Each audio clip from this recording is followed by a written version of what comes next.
Good afternoon, and thank you all for being here. It's my pleasure to introduce Elinor Glenn's grandniece, Brianna Shepard. Hi, everybody. Thanks for being here. Thank you. This is Floyd Glenn Lambert, and he, along with several of our very dedicated committee members, has been working very hard all summer long to put together an event where we can really celebrate my auntie's life. We have people from the family who have come in from out of town, as far as Nicaragua, and as far as, I think, West LA. And we just want to thank you all for being here. And we're going to start the program with actually a short video that was originally created by Clue for an event about maybe 10, 15 years ago. And it just kind of really gives a beautiful sense of Ellie and her life from different points of view. And then we have a few speakers, and then we invite you to join us outside afterwards. So we're going to start the video, and I'd like to first to remind our speakers to keep your comments brief. Thank you.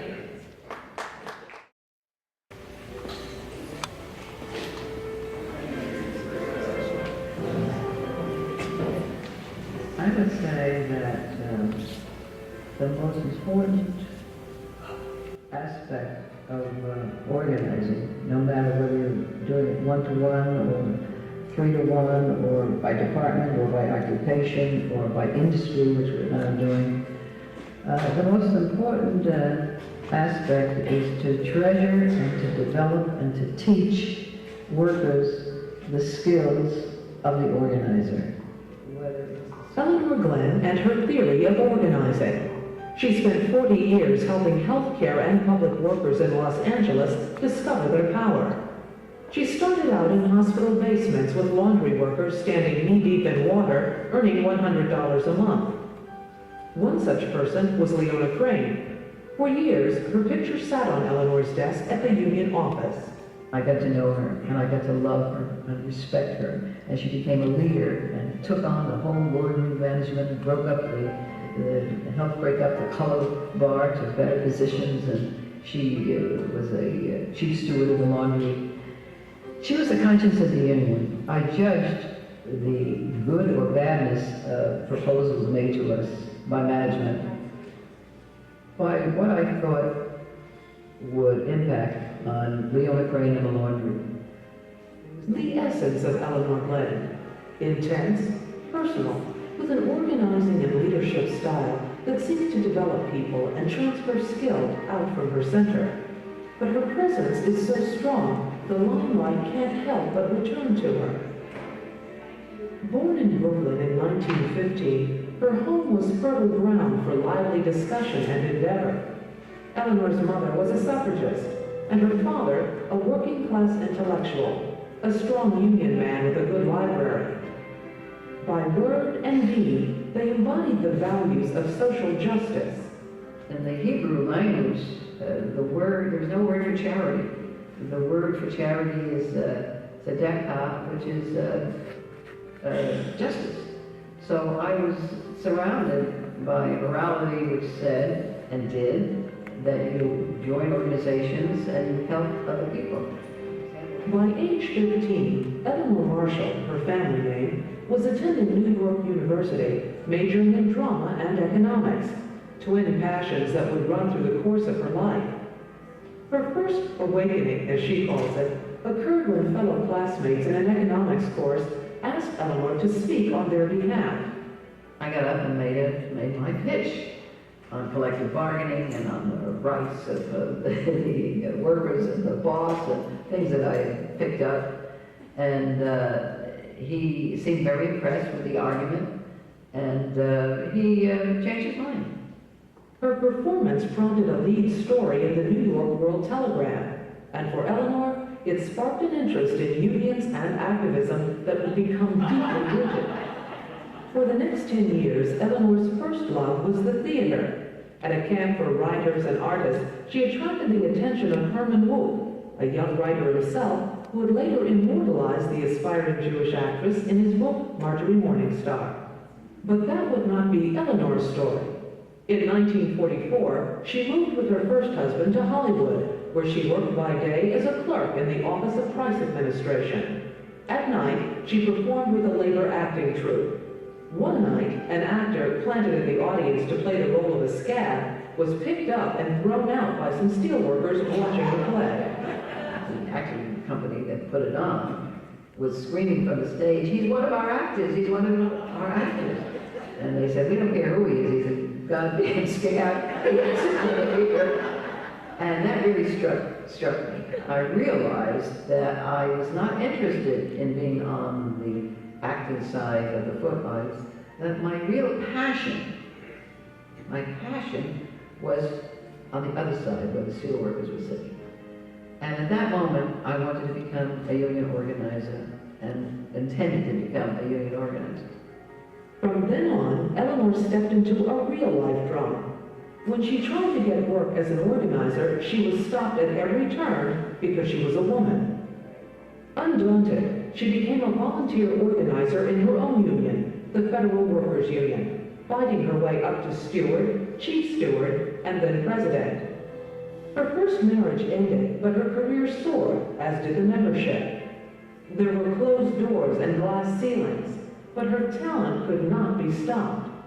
She finally became general manager of her local, now called the United Public Workers Association. George Hardy, then head of the Building Service Employees International Union on the West Coast, and a brilliant organizer himself, liked the style and success of Ellie's local and proposed a merger. The local, now SEIU Local 434, would grow from 700 to 7,000 members.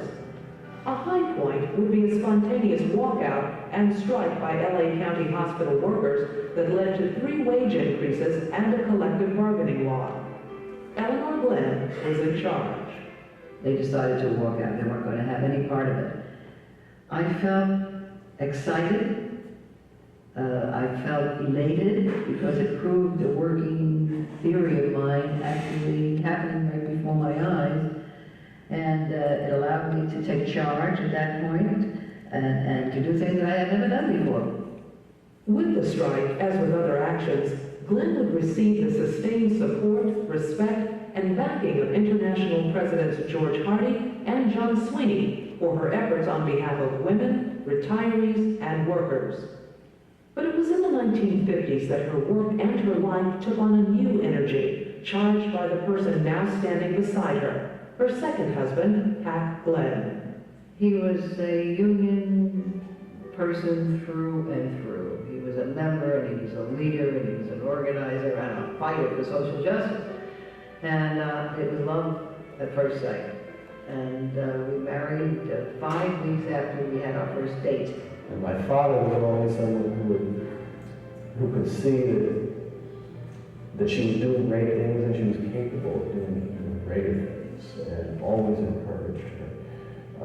Every year, for example, the Los Angeles Times used to run a Women of the Year feature. Every year that I remember, my father nominated my mother for that honor. He was absolutely sincere in his estimation of my mother's abilities. The two shared many things, not the least of which was housework and care for their son Norman, who would carry on the family values and become a labor attorney. Their partnership was almost bigger than either of them was individually. My father passed away last year, and this was something that many people expressed, that the pairing of these two vital life forces was something extraordinary. If there was one group singled out by Elinor Glenn for special attention, it was women. Sisters in the Coalition of Labor Union Women, which she helped form, staff in the International, who she spurred on to greater things, workers right in her own local. At a union Christmas party, Elinor noticed a woman taking complete charge of the effort and involving everyone else in the process. Her name, Ophelia McFadden. And I said, I have to get her for the payroll. I said, she is a natural born organizer. She has the people doing things for her, gladly, happily. and she's awfully good. And she, on the other hand, said to some of the people around where she was working, "Who was that white middle-aged broad over there who's helping me?" She said, "I'd like to know her, I'd like to thank her." And they said, "That's the general manager." Recognizing her talent and potential, Elinor trained and eventually promoted Ophelia to general manager when she retired. When I became head of Local 434, I determined I would not be the last head. I would open the doors. My record, my report card for my life would be how many doors I opened or helped open for women to achieve their potential. So there are all ways of helping women. And no woman is worth her salt if she doesn't have many opportunities and uses them to help other women. If it's just a solo production, it doesn't count for very much in my book.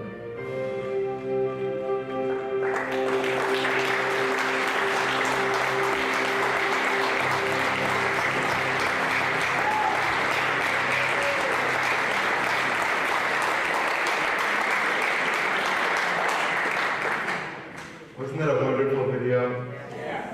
Truly captures the life of Elinor Glenn.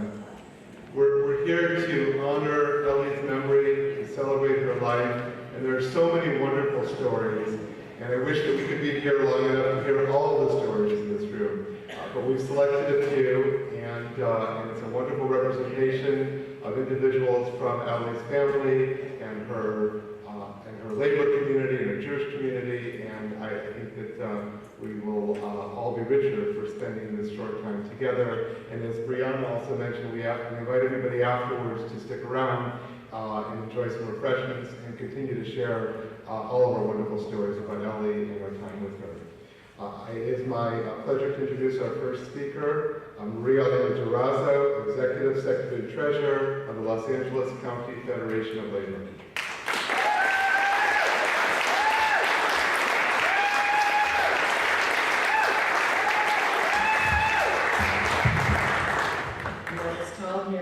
Good afternoon, sisters and brothers. That was a beautiful video and history. I especially like the part opening it up where she's talking about organizing.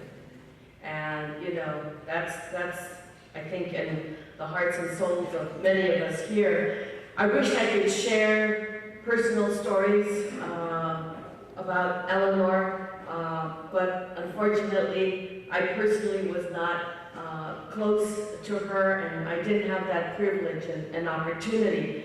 But what I can say to you is that at the time of me growing up and being a young organizer in the labor movement, what it meant to have her in the leadership of the labor movement in a very male-dominated labor movement in the 1970s. Certainly, Elinor was a living legend. She had already reached status of being a legend. There are so many stories that I'm sure we're going to have here today about her vision, her passion, her organizing passion, bringing together public sector workers, and leading the successful passage of collective bargaining ordinance in LA County, about her cutting her teeth and passion about organizing, how she started as an organizer. And then I'm sure there'll be the stories of her softer side, about what it meant. And she said, you're gonna judge a woman by what she has done to bring other women into the movement. And I think that's the most important part of what she's done. She was a founding officer of CLU in 1974, and that was when I was barely starting to be attracted to be a union organizer. But she certainly lived up to what CLU, she set out to do in CLU. You know, CLU's goals were to promote affirmative action in the workplace. She certainly did that. Strengthen the role of women in unions. Bring more women into unions by working with public sector workers. Those were women primarily, and home care workers. So she really had an eye out for home care workers. And I think that her activism led to, finally, in 1977, the AFL-CIO put a woman on its executive board. Imagine that. It took that long, but it never would have happened had it not been for Elinor and other women like her. And she saw that women and the labor movement was not living up to the values that we believe in. And so, rather than complain about it, rather than be angry about it, she did something about it. Because she knew the labor movement would respond to those issues.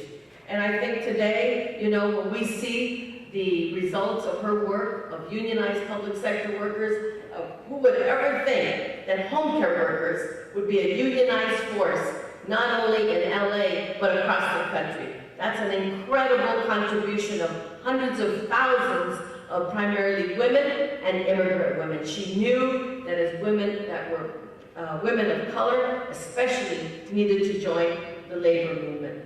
But finally, I would say that for Elinor, serves as a reminder to me, and as she said in the video, that we all have a responsibility. All of us women have a responsibility to train, mentor, and challenge the next generation of leaders in the labor movement.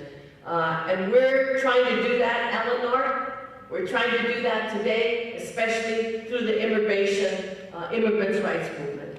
There are extraordinary young women, immigrant women, who are taking on leadership, to be leaders in this country, to be the leaders of this generation, to be leaders in the labor movement. They are extraordinary, they're smart, they're tough, and they're teaching us now. We're no longer just teaching them, they are teaching us. So Elinor, my sister, salud, cheers to our sister Elinor for what she has done for the labor movement. Muchas gracias.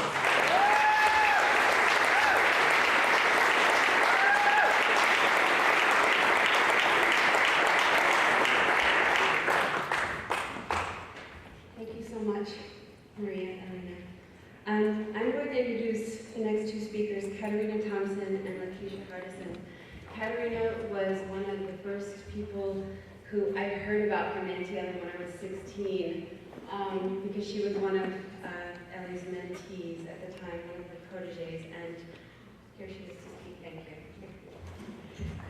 And thank you.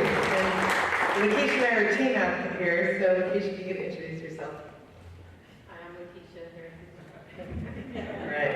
Lakeisha's my colleague in SEIU 721. And we are the union, a little over 80,000 who represent public sector government workers, unionized workers in Southern California, part of Eleanor's Union Service Employees International Union, Local 721. I'm very moved and honored to be here, both as a professional, if you would, a political union protege of Eleanor's, but also as family. I have come to know many members of Eleanor's family and have become a part of the family. And I think that reflects the gift that I and everyone in this room and so many multiples more of us have received from Elinor. It's the gift of knowing how to weave a balanced tapestry between our political selves, our union selves, and our personal selves that sustains us and keeps us nourished and going and motivates us to take the approach that Elinor chose, which was always to help others discover our power. If we are not about helping every union member or worker who has the potential to become a union member to discover her or his own power, then we're not following the light of Elinor. And personally, Elinor was, I've been with SEIU since I was a rank and file member about 35 years, and fortunately 30 years ago I met Elinor, and she helped guide me how to utilize that empowerment, take responsibility to grow that empowerment, and utilize it to help many, many others. And so that's why we're a package deal up here, because Lakeisha Harrison, I'm very blessed now to have a kind of sophisticated mutual mentorship, because Lakeisha comes with a very rich personal history. herself is a union leader in healthcare, like me, and I'm still working, by the way, in our union, mostly with registered nurses and member education. And so, Lakeisha will tell you about herself. Good afternoon, everybody. Good afternoon, everybody. All right, this is the time of celebrating the life of Elinor, right? And I just want to say that I'm very, very honored to be here. More honored after watching the video because I had to read up on her and try to figure out who she was and what she really did. And I knew about the Coalition of Labor Union Women, but watching the video, I really kind of brought tears to my eyes to see how that goes full circle. So just a little bit about my story. I came to the labor movement in the year 2000. I came through AFSCME, and within 1 year, I was brought in to be the president of this, at that point, 17,000 member union. And so you guys can imagine the learning curve I was on to try to figure out all the politics of the union, all the politics of the state, all the politics of different cities, because as a statewide union, we represented a lot of different cities. And all of a sudden, people valued my opinion, and people would sit and listen to me talk as if, you know, they're preschoolers waiting for story time, and I had to give them, you know, the answers, and I didn't have the answers. I didn't have the answers, so I just kind of prayed, like, Lord, help me, what do I do? And, you know, and men and women, you know, all surrounded me to try to help me and mentor me to come up there. One of the first things that happened was some AFSCME women actually encouraged me to go to the Labor Union Women Conference. And I went there, it was very awesome. It was a little bit overwhelming, but it was so exciting to see all these women that are learning, that are being educated, that are being told, and it was really to see her say herself that her job was to get other women, to mentor other women. It's like that was the cause of that convention, and I would never, ever forget it. I felt like I was encouraged, I was educated, I was inspired, and the best lesson I learned there was that to mentor another woman. And so I did that, and everything I tried to do from that point, I tried to ID, I tried to recruit, I tried to train and hire women in that capacity.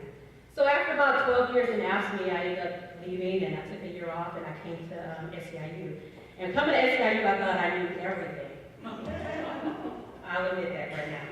And, you know, and I think that's where I met Katerina, and I think, like she said, I need your mentorship, because I think I really respect Katerina for understanding my leadership and knowing what I've done and my accomplishments, but also being able to guide me to the next level, because in AFSCME, I was a member leader. And in SEIU, I'm staff, and if you guys know that transition, it's a little different. Members can say and do certain things that staff can't do, but the goal is the same, to win for the workers and to organize, right? Right? Okay. So Katerina really helped me to do that. She was guiding me. I'm so grateful for the vision. I'm so grateful to watch the video to even get a fullness of what my life is. And I know that even though I've never met Elinor, that I'm a product of her work through Katerina, especially through all of the AFSCME women that kind of brought me on in those early days, and everybody had that mission, that mission to mentor another woman. So I'm so grateful, and I'm really glad I had the opportunity to speak here. Thank you.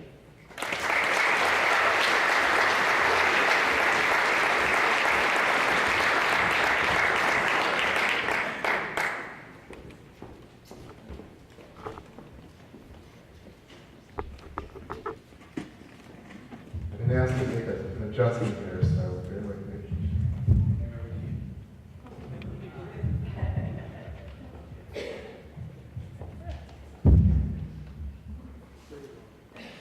Our next speaker is Carrie Newkirk, National Recording Secretary of the Coalition of Labor Union Women. Coalition of Labor Union Women.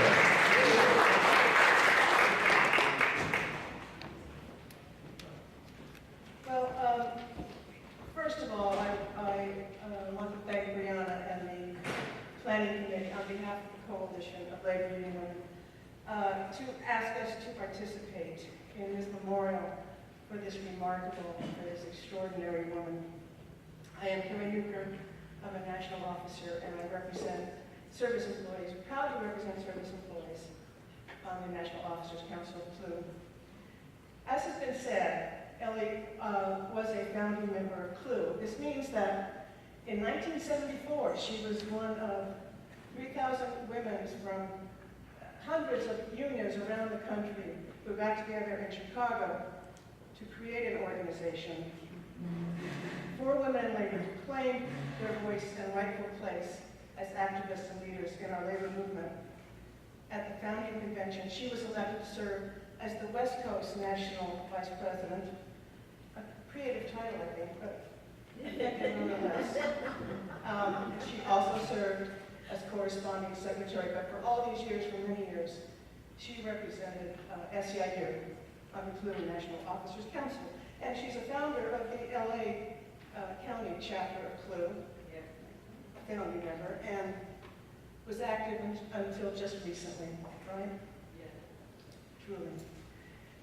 Elinor's comment about CLU has been widely quoted in the various memorials and obituaries, but the beautiful part of CLU is the sense of sisterhood that it set up while we were fighting for the goals for women. I and CLU are the beneficiaries of her work, her sisterhood, and her legacy. And I, along with our own Pat Thomas and Margaret Shella, who are here today, have been privileged to represent CLU and represent SEIU on the CLU board. But we succeeded Elinor in that job, in that role, but she can't be replaced. She's the most generous and gracious and caring, the most woman ever. She served as a mentor to us and to countless other women. It was swell to see it carried on today. Elinor always made history. She was the first woman hired as an organizer by SEIU. She built her own local, 434, and then she was the first woman to hold the title of general manager of a local union in SEIU. So she just never stopped. I want to just take a moment here and not speak exactly for CLU, but more for me. I worked for SEIU Local 535 in California for many years. And Elinor was always known as the mother of Local 535 because in 1964, LA County social workers were grumbling, about to organize. And Elinor gave them a home, ultimately helped get a charter from SEIU, but she gave them a home and they went on strike in the county, and that led to strikes up and down the state of public workers, social workers, the county workers, demanding justice and a contract, and ultimately led to the first collective bargaining agreements in California with public workers. And Elinor deserves credit for that. I hope everyone knows that.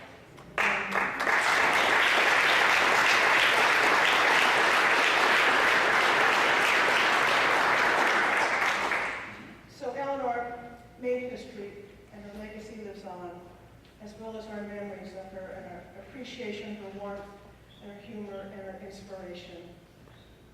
I've always thought she was the most beautiful woman I ever met, inside and out. And again, it's an honor to be here. Thank you.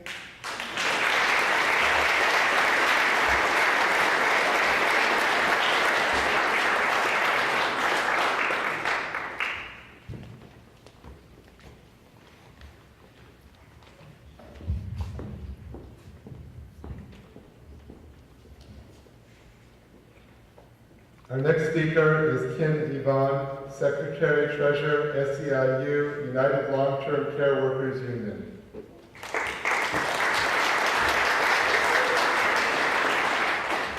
Good afternoon, brothers and sisters. I feel especially proud standing here to represent 180,000 home care providers across the state of California, because I walked into an organization that is like the living legacy of Elinor Glenn.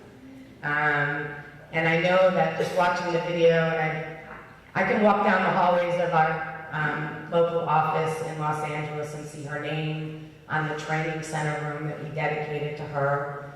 Every year, we get to pass out 10 scholarships to members or children of members in her name and continue to honor her good works and her legacy. I think more importantly, I get to witness the women that have become leaders because of what she's done.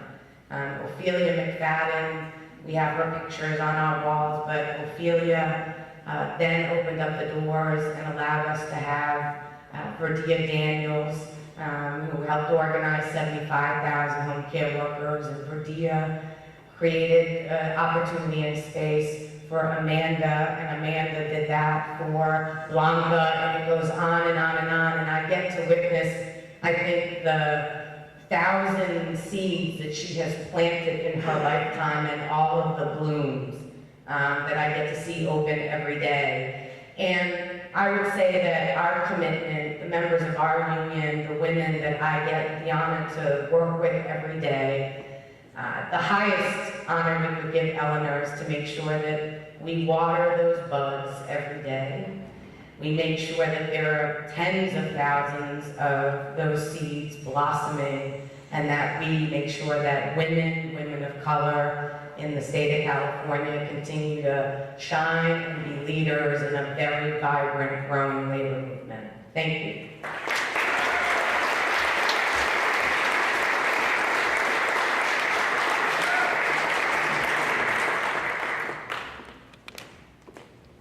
I was asked by our committee to say a few words on behalf of the Jewish Labor Committee.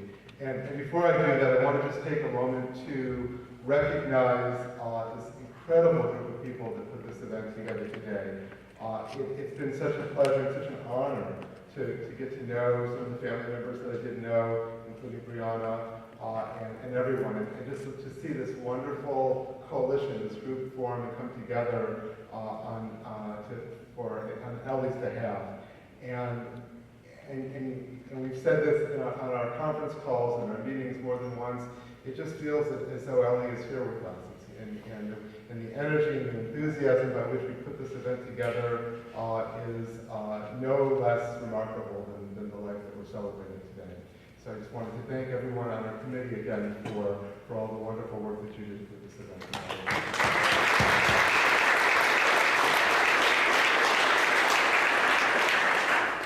I met Ellie nearly 20 years ago. We worked together under the umbrella of the Jewish Labor Committee.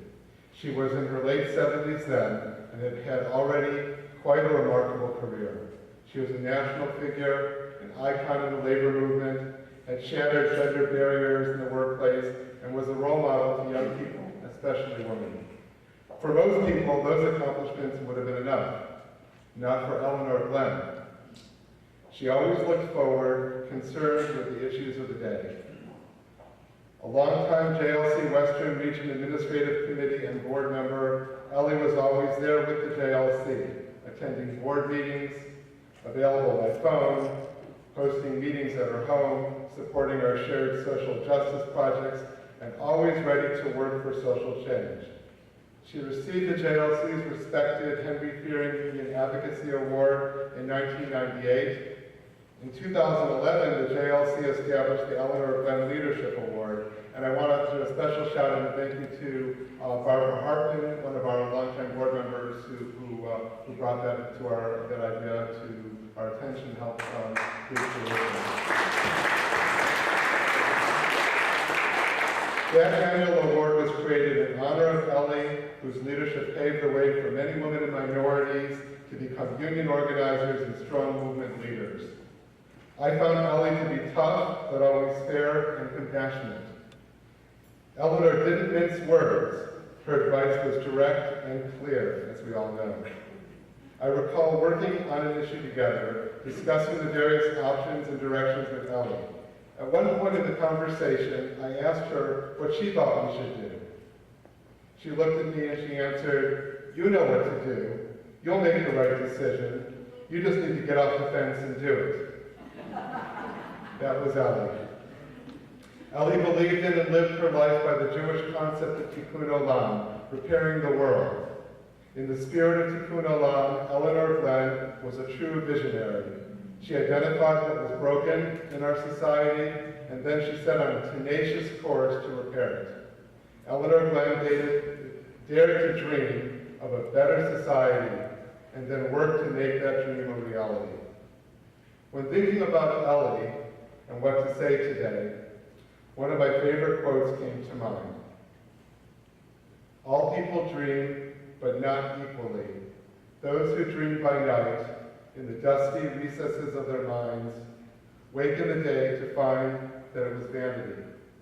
But the dreamers of the day are dangerous people, for they may act on their dreams with open eyes to make them possible.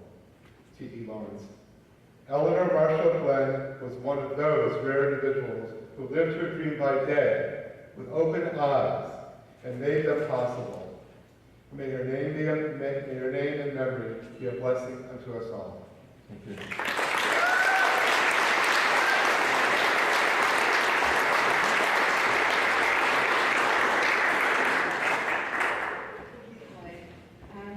It's now my pleasure to invite Councilmember Paul Perez to come up and say a few words.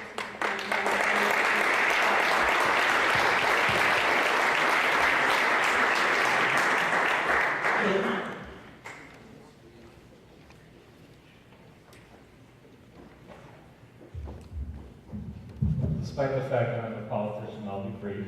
I think a lot of you knew Elinor better than I, but I met her as Floyd said, through the Jewish Labor Committee.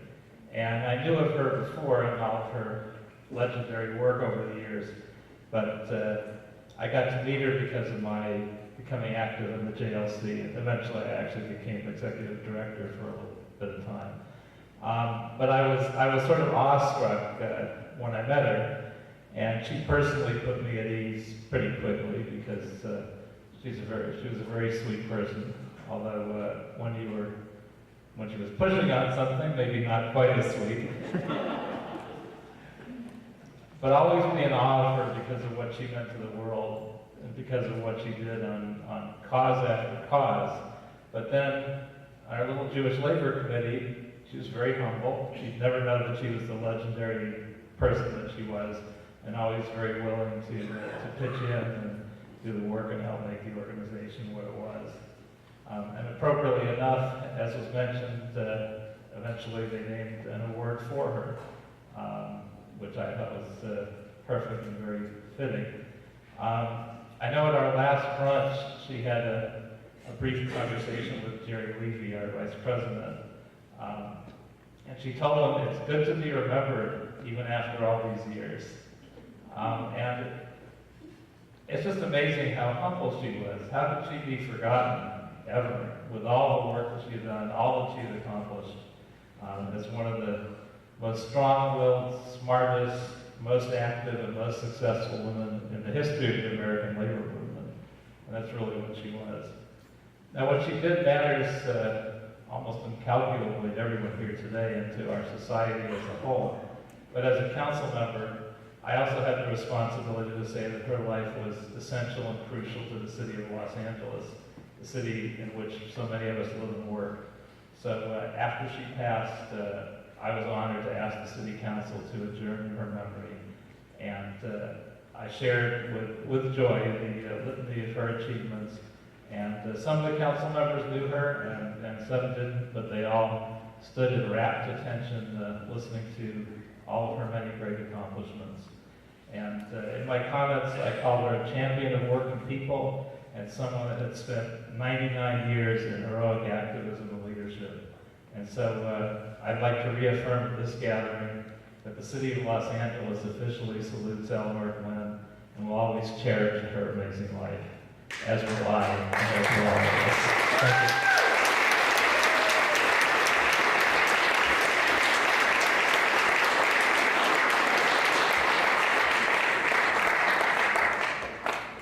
Thank you, Paul.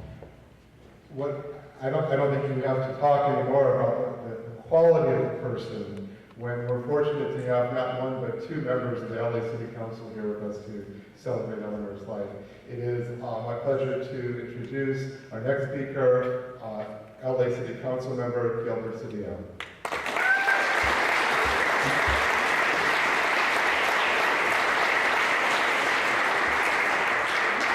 So one day I'm coming out of the credit union on Temple, and there's this alley, and I run into Caterina.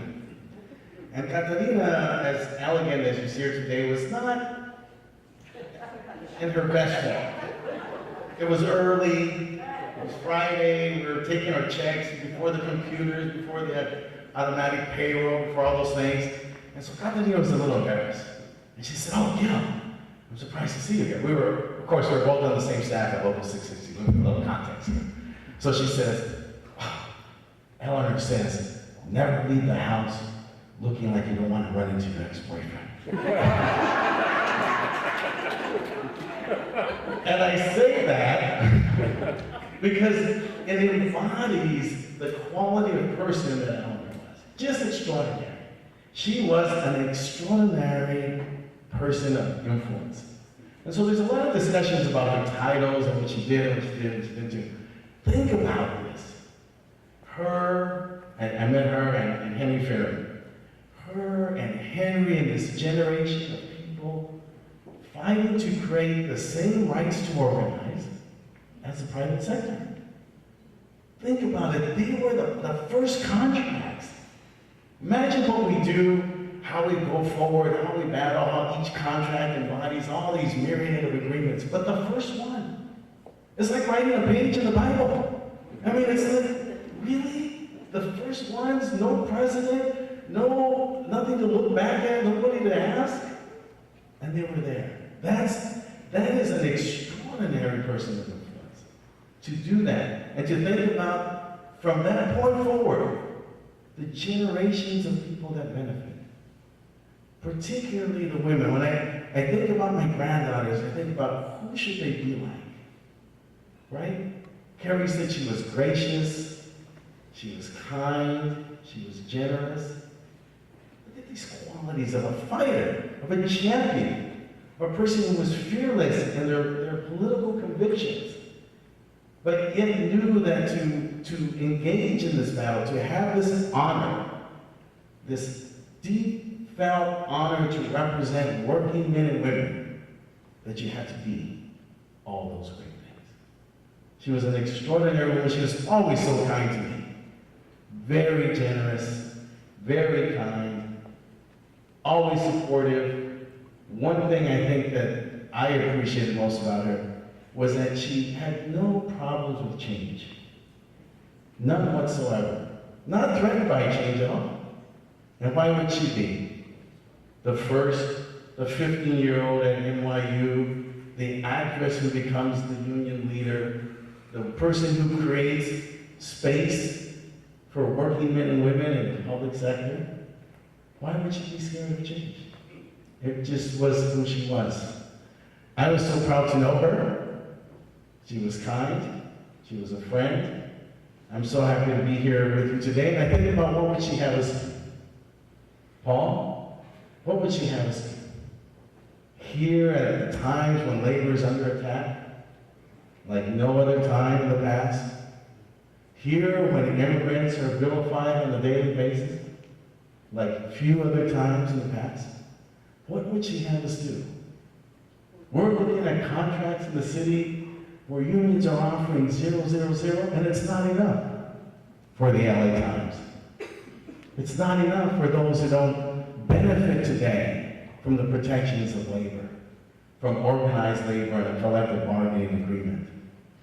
She would have us continue to organize. She would have us continue to fight, and she would have us to continue to be the advocates of change and fight for social justice. I love Elinor Glenn. I'm so proud to be here today with you. Thank you so much. God bless. God bless you, Elinor. God bless you, Henry. God bless all of you so much. God bless.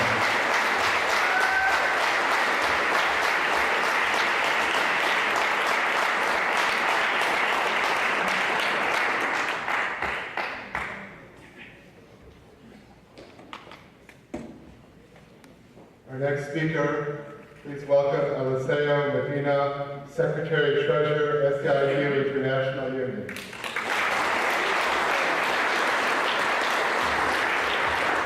Thank you. SEIU, Ellie's Union family is so proud to join with you today in celebrating her life.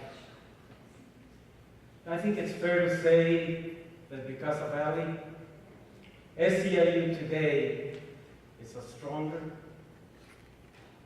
more inclusive union because she shared her life with us. She was a leader, not just of Local 434, but for our whole union. She was a mentor of generations of organizers that today have risen to leadership positions not only in SEIU, but in the whole labor movement. And she was a friend. You know what? Not only did she spend her life with us, she also organized her son to come work for SEIU. Norm served as SEIU's Deputy General Counsel. So the influence of Ellie permeated throughout our whole union. And I actually think that because of Ellie, there are tens of thousands, hundreds of thousands of workers throughout the state and around the country that today live a better life, that perhaps walk a little straighter, with a sense of empowerment and dignity. And we were so lucky to have known Ellie. Our international president, Mary Kay Henry, wanted to be with us today, but she was unable to do so. However, she did do a video that she wanted to send to us today, and now I would like to be able to play that video for you. Thank you.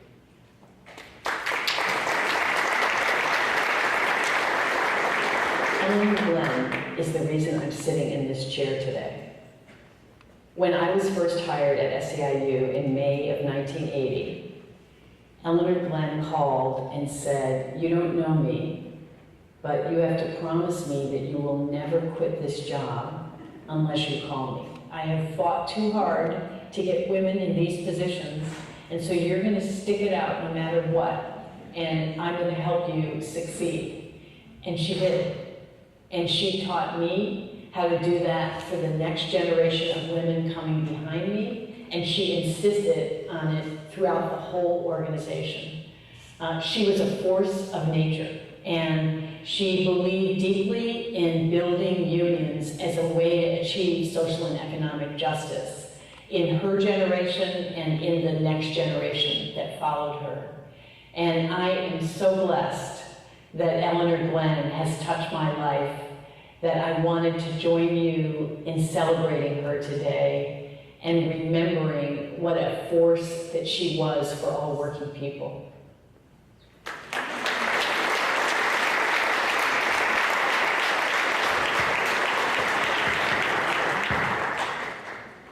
Thank you everyone. Now you're going to hear from a couple of family members. The first is the oldest living member of our family, Ellie's nephew, my father, Richmond Shepherd.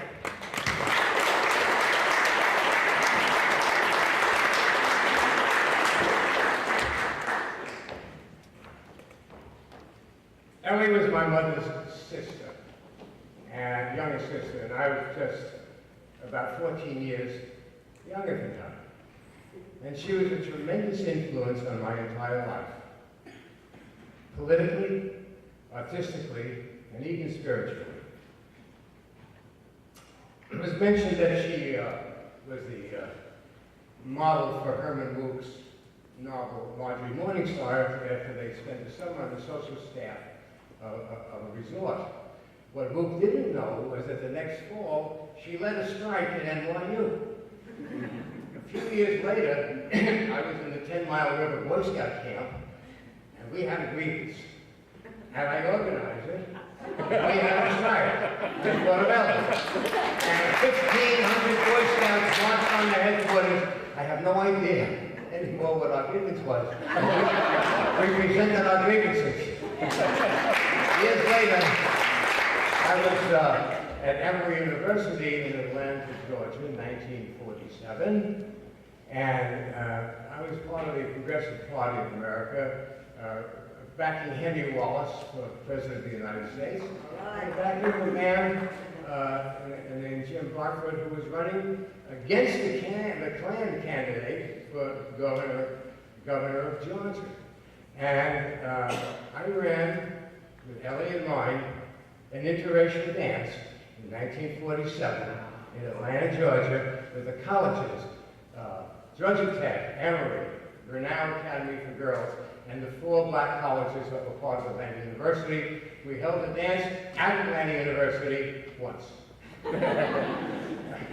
But she was always a guide for me, somebody who I could think of as I took political activities. Artistically, Ellie was a Greenwich Village bohemian, and her friends were writers and dancers and actors and creative people, and it inspired me to follow my own life's path, which has been in theater. And in fact, I even took a weirder tangent. I'm a mime. And you know, there's only one thing that pays less than mime, and that's poetry. She was also influential to me spiritually.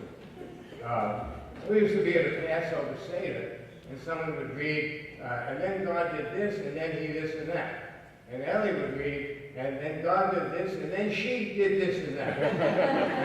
And it prompted me to think of God as something feminine, warm, nurturing, caring. And she has never let me down. So I want to thank Auntie Ellie for helping guide me into what has been a very interesting life.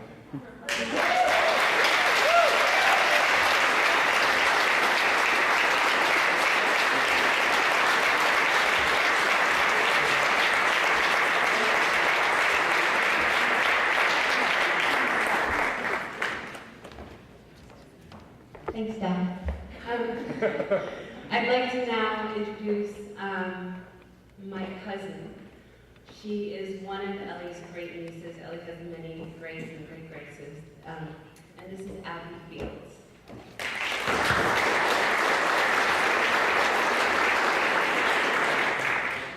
Hello, I'm Elinor Glenn's oldest great niece, the firstborn of my generation. I was named for her father, Abraham. I came of age in the late 60s and early 70s, not really aware of the richness of my family's history until I got a little older and could understand how it pertains to me. Although I did learn a lot of great Union songs at the hootenannies that my mother organized at our home every year. When we were little, my sister and brother, my cousins and I loved to go to Auntie Ellie and Uncle Hack's house. Auntie used to take the girls into her mirror-covered bedroom and give us exotic pieces of jewelry. She was a woman who sparkled. And Uncle Hack won our hearts with the Shirley temples he would serve us at family gatherings. When I look at the route my life followed, my political initiation through feminism, documentary filmmaking, and my commitment to the Sandinista Revolution in Nicaragua, I know that there are reasons for things. Not that I didn't make choices and pave my own way, but the values and ideas I grew up with, and the powerful, opinionated, and driven women who were my role models, led me to question things, relations of power, of gender, and enabled me to believe in myself and my opinions. Auntie Ellie was part of an incredible generation of women who came from humble backgrounds, got themselves educated, and somehow had the self-confidence to pursue their dreams, not a common trait among women of her era. Both she and my grandmother were divorced as young women, a sign that they believed in themselves and were willing to take risks and follow their hearts. I don't think it's a coincidence. Things happen because we're exposed to ideas and to possibilities, and Auntie Ellie was a huge part of my ideas and possibilities. She encouraged all of my subversiveness. She pushed me to think for myself, take a stand, put myself into the mix, be active and proactive, have opinions, and fight for what's right. She's responsible, as so many of you have said, for generations of young women who believe in themselves, follow their hearts, and struggle for justice. She and her amazing and loving son, Norman, lived through all of us.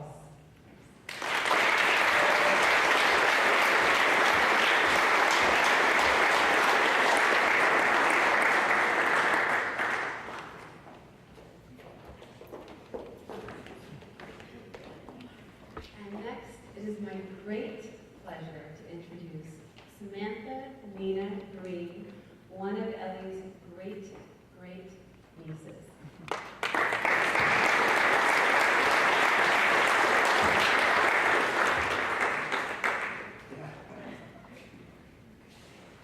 Hi, my name is Samantha Green, and I'm 13 years old. Last year in school, as a 7th grader, we were asked to write and give a speech on why our individual voice was important. Sorry. Based on this topic, I immediately knew that I wanted to talk about my great auntie Ellie. So today, I thought it would be fitting to share with you a few excerpts from my speech last year. I was brought into a family of strong, competent, and very vocal women. They are never afraid to voice their opinions, nor did they ever think they were the weaker gender, despite the misogynistic messages being sent at an earlier time, and even now. They were certainly never ashamed to be women, even if they were ever doubted or ridiculed. They are never scared of what others might think of them, and were always prepared to face potentially brutal consequences speaking out may bring onto them or their families. They taught me to admire free-thinking, brave women that were successful against the odds and forever remembered for their courage. They taught me to be myself, regardless of what anyone else says or does. It is so that these women have further and forever inspired me to use my voice for the good of society, my loved ones, and myself. One particularly outstanding woman in my family is my great auntie Ellie. Being a righteous union organizer and caring family member, it is how she used her voice for those who could not, which, still to this day, inspires me to do something for the good of others, something that the world will be grateful for. Auntie Ellie's positive impact on so many people in this country makes me want to do something amazing so I will be remembered just as she is. Although she was initially judged on her gender, she did not let that shape her. She went on to inspire not only me, but hundreds of individuals around the country. She used her voice for those who could not or did not speak out for themselves. She fought for fairness and equal rights for women, seniors, and workers that needed the help. I can only hope that one day, men and women of all ages will look up to me just as I look up to my auntie Ellie. Even though I may not be big or powerful at the time, as an individual, I can still make a difference in this world or this community. I believe my voice is important because it will allow me to follow in the footsteps of the women in my family, especially my auntie Ellie. I will be able to do my best to make the world a better place, and I can use my voice for all the people that do not have one, just as she did. If I always make sure to voice my opinions and stay strong, there is no doubt I will be admired like I admire my auntie Ellie. With my voice, I am able to influence change and make the world a better place like she did, even just one person, family, or community at a time. Thank you.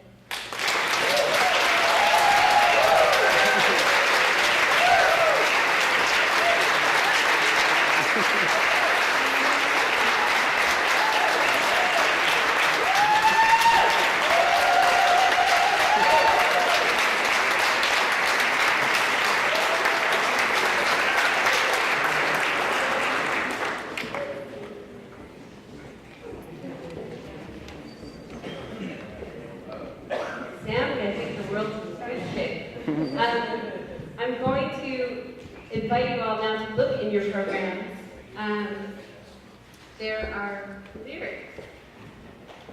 Our cousin Corky, who happens to be Sammy's grandpa, is going to lead us in a couple of songs, a couple of Ellie's favorite songs. She always wanted someone to sing Joe Hill. And here comes Corky. Thank you.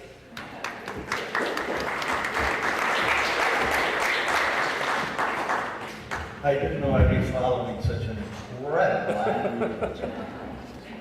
She is amazing and a wonderful granddaughter. In the interest of just a tiny bit of history before we start, my name is Corky. It's a nickname, but it's been that since I was about 6 months old. And my wife, Wendy, and I met at a day camp. And I don't know why, but she suddenly took an interest in me. And she started talking about me at her home, and we went out a couple of times, and soon her aunt, Elinor Glenn, Wendy was Ellie's brother's daughter, came to the camp to find out who is this guy. And the minute she saw me, she figured, yeah, look at red hair, freckle face, right? He's probably Cochrane. He's probably a good Irish kid. And she came over and we introduced ourselves, and she was telling me just a little bit about this and that. She said, you know, when I was a younger lady back in the 30s, I dated a guy who wrote a book called Porky. That was my father. So, and it could have been my mother, maybe. And I just, I mean, when you talk about a small world, if it gets any smaller, we'll need a microscope, because that was an amazing, amazing coincidence. But some of the songs that Elinor really liked, as Abby mentioned, we have these hootenannies at her house every year, and of course they were heavily laden with labor songs and songs of a progressive nature. One of them that she really did like a lot was a song called Joe Hill, and it's in your program, I believe. And Joe Hill was a gentleman who, born in Sweden, I believe, came over here and he roamed the country as a laborer, eventually got into organizing, and when he was in Salt Lake City, they didn't want one of these commie pinko, whatever, fill in the blank type people, so they framed him on a murder charge, which he had nothing to do with. And he was executed in Salt Lake City because of that, and hence he was pretty much immortalized in this particular song. And certainly you have the lyrics there, and I would invite you to join in as you wish.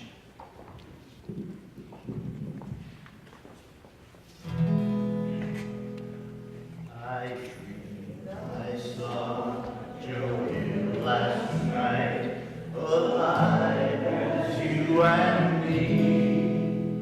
Says I, but Joe, you're 10 years dead. I never died since me. I never died since me. The copper bosses killed you, Joe. They shot you, Joe, says I.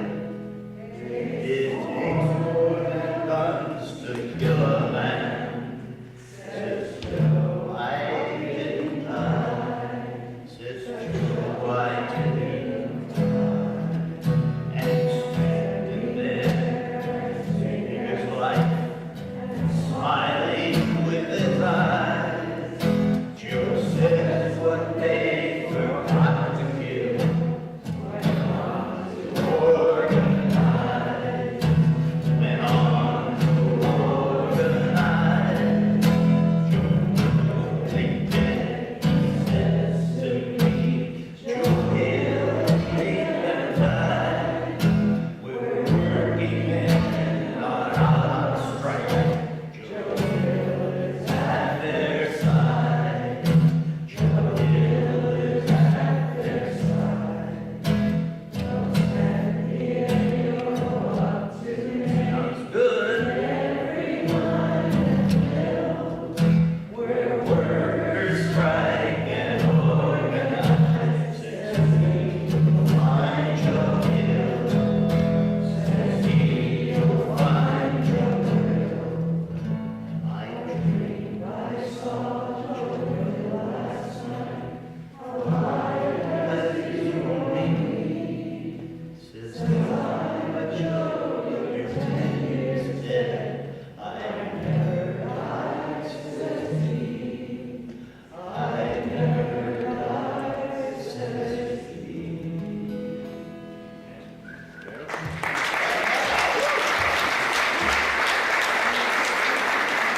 I would like, this is a real honor. I don't know, there was a documentary recently about backup singers. I don't know if you saw that. Anyway, my backup singer is one hell of a backup singer today. She's not, actually, she's my co-singer. And my cousin, Vonda Shepherd. I really only know the choruses. We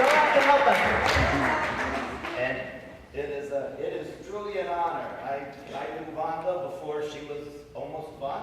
We go back a long time. But we're going to do a song also in your book. It's called The Union Maid. Now, we had these hootenannies. People started to complain because at the end of, I think the last verse, they talk about ladies auxiliary and you're great if you marry a union man. And at one point, we thought, well, we better change it. Some people tried to. But I'm going to keep it in because it speaks of the time. That's the way it was then, and that was where it started, and luckily it moved on. And now it goes something like this. It's in A. There was a union maid who never was afraid of losing games and company fees and heavy shares and game. Union Hall, when meeting it was so, and when the main boys went down, she always stood her ground. Hey, and scary, I'm sticking to you. I'm sticking to you. I'm sticking to you. Oh, you can't scare me. I'm sticking to you. Yes, I'm sticking to you. Till the day I die. Now it's wise. The tricks of the company slides. She never be fooled by the company school. She always organized. Guys always got her way. When she asked for better pay, she showed her heart to the National Guard. And this is what she did. You can't scare me. I'm sticking to the union. I'm sticking to the union. I'm sticking to the union. Oh, you can't scare me. I'm sticking to the union. I'm sticking to the union. Till the day I die. And now you girls want to be free. Just take a pick from me. You'll get you a man with a union man and join the ladies auxiliary.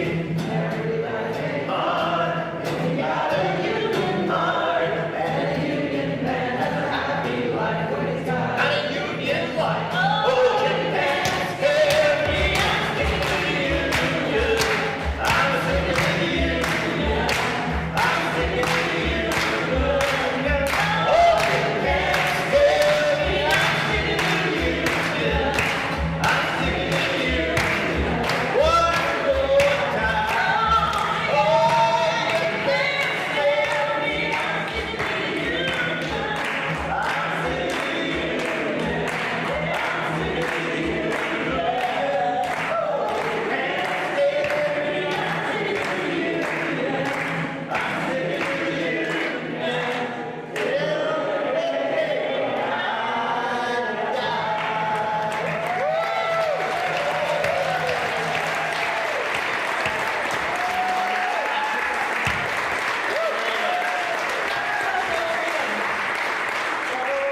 This is the end of this, so we want to just, we're going to go out on this one. Go it. Oh, freedom, freedom.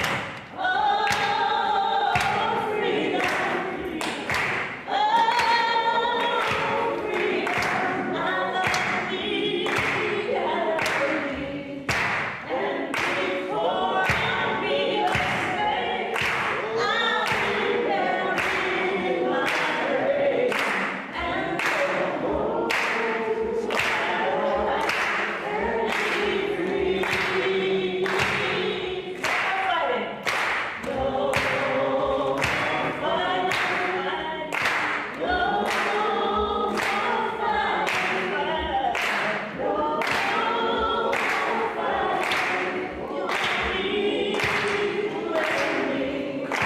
And before I be a slave, I'll be buried in my grave. And go home to my home and be free. All right,